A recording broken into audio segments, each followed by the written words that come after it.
እስኪ አንድ ጥያቄ ልጠይቃችሁ። እናንተ ፍርሃታችሁን ቀርፋችሁ ሀሳባችሁን በነፃነት መግለጽ ትፈልጋላችሁ አይደለ? ትክክለኛ ቦታ ነው የመጣችሁት። እንደዛ ከሆነ ማታውቁ ሰዎች ካላችሁ አለኸኝ እባላለሁ። እናንተን ሀሳባችሁን መድረክ ላይ፣ ስራ ቦታ፣ ማህበራዊ ህይወታችሁ ላይ በተሻለ መንገድ መግለጽ እንድትችሉ አግዛለሁ።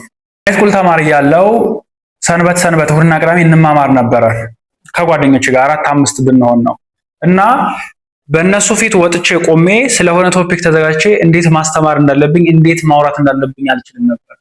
የልብ ምቴ በጣም ይመታል። አይናቸውን ማየት አልችልም፣ ይከብደኛል። አለባበሴም እንዴት መቆም እንዳለብኝም አላውቅም። በጣም የምቸገር የምፈራ አይነት ሰው፣ አይናፋር የምባል አይነት ሰው ነበር።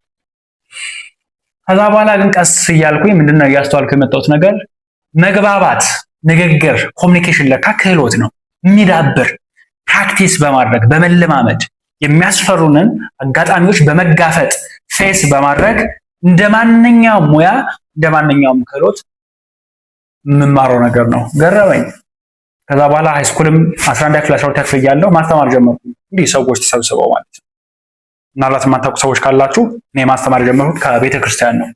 ዩኒቨርሲቲም ገባሁ፣ ግቢ ጉባኤ፣ እዛም እድሉ ነበረኛ ማስተማር፣ ሰዎች ባሉበት ማስተማር ጀመርኩ።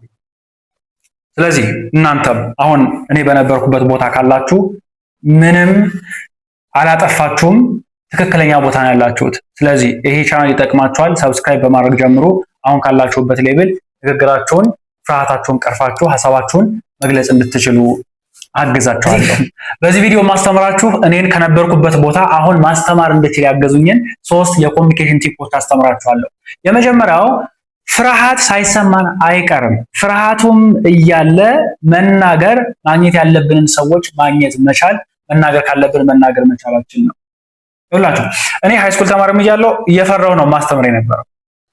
ዩኒቨርሲቲም ገብቼ መድረክ ወጥቼ ሳስተምር እኮ ፍርሃቱ አለ፣ ግን ቀስ እያለ ይለቀኛል እና ያንን ነገር የሚያስፈራኝን ነገር በተደጋጋሚ ፌስ አድርገው ፍርሃቱ እየቀነሰ እኔም ኮንፊደንስን ቢውል እያደረኩ መጥቻለሁ።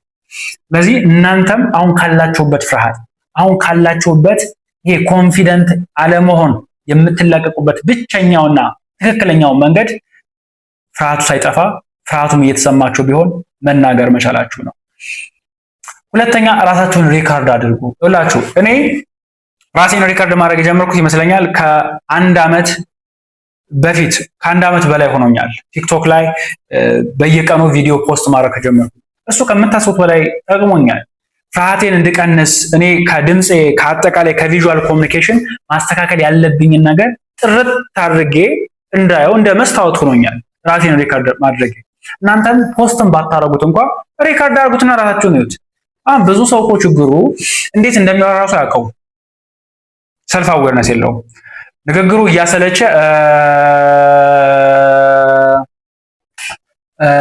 አሁን እና እንዲህ እንደሚያሰለች ራሱ ሰውየው አያውቅም። ራሳችሁን ሪካርድ አድርጋችሁ ስትመለከቱት ግን ከድምጻችሁ የተመቻችሁን ያልተመቻችሁን ነገር መለየት ትችላላችሁ።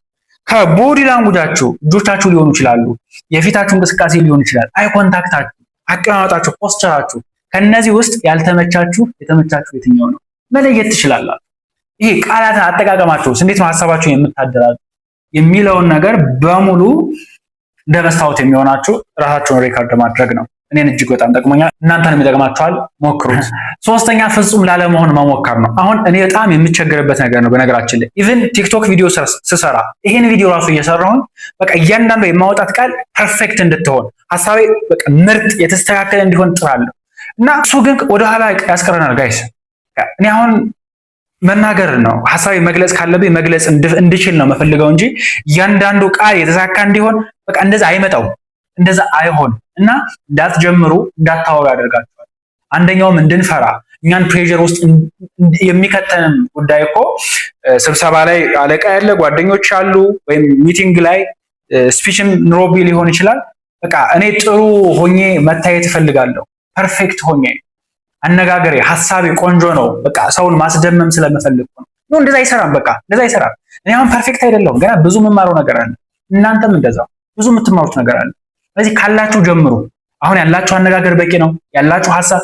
አንድ ሰው ምን አለኝ፣ በነገራችን ላይ ኮሚኒኬሽን ላይ ጥሩ ለመሆን ያለ ሀሳብ ራሱ ጥሩ ሊሆን ይገባል። እውቀት ያስፈልጋል። እውቀት ሊኖር ይገባል። አንተ ራስህ እኮ በቂ ነህ የራስህን ሀሳብ ለመግለጽ። እውቀትህን አዳብር፣ ራስህን አሻሽል።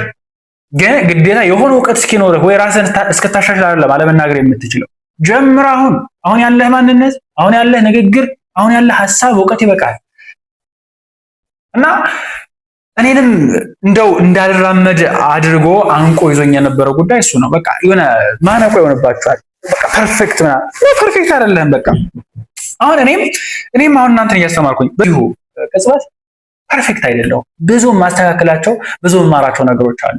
እንደ አስተማሪም እንኳን በሆነ ማለት ነው። ሌላው ነገር የምታወሯቸው ሰዎችም የሚመሳሰሉት እናንተ ፐርፌክት ስትሆኑ ሳይሆን እንደነሱ ጎደሎ ያለባችሁ፣ ችግር ያለባችሁ፣ ማስተካከል ያሉባችሁ ነገሮች ካሉ ነው ሰዎች የሚመሳሰሉ ከእናንተ ጋር እንጂ ፐርፌክት ከሆናችሁማ ማን ይቀርባችኋል? እናንተ ጋር አትደረሱም ማለት ነው። እኔ አሁን እናንተን ሳስተምራችሁ በቃ ፐርፌክት አይደለሁም፣ አውቀዋለሁ። አንዳንድ ቃላት እንተባተባለሁ፣ ሐሳቤ አይስማማም። አንዳንዴ በእውቀት መዳበር አለብኝ። ይሄ ጉድለት ስላለብኝ ነው እናንተም የምትመሳሰሉት። አይሆፕ እነዚህ 3 ነገሮች ጠቃሚ እንደነበሩ። ቪዲዮ ከተመቻችሁ ላይክ አድርጉት፣ ለጓደኞቻችሁ ላኩላቸው። ንግግራችሁን ማሻል የምትፈልጉ ሰዎች ከሆናችሁ ቻናሉን ሰብስክራይብ በማድረግ ቤተሰብ ሁኑ።